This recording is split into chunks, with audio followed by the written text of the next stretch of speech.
Компанія Mahindra, яка випускає в Індії мотоцикли під брендом Ява, працює над створенням електричної Яви в ретро-стилі. Інформація та рендерні зображення мотоцикла з'явилися ще восени 2020 року, з тих пір більше інформації про цей проект не було, так що перспективи виробництва індійської електрояви поки що невідомі.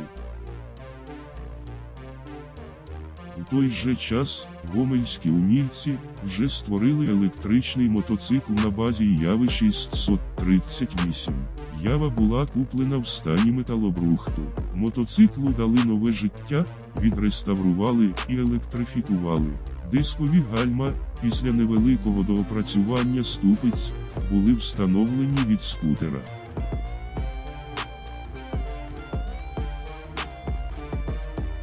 Контролер Yuan King на 400 А, захований під фальшбаком, функцію якого виконує звичайний явівський бак, в якого вирізали дно.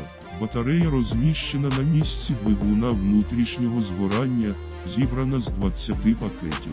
Ємність батареї 35 Ах. Вольтаж 72 вольта, встановлено трьохвиткове, 3 кВт моторколесо Кромотор, яке в народі називають крошка.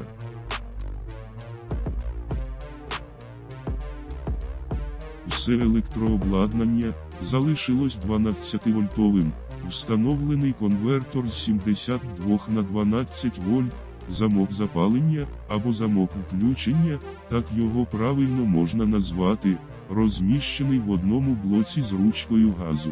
Повороти, стопи, габарити були замінені на світлодіодні.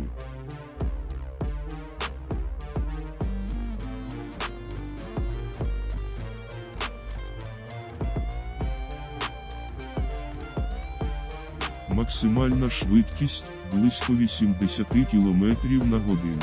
Запас ходу на одній зарядці – до 60 км.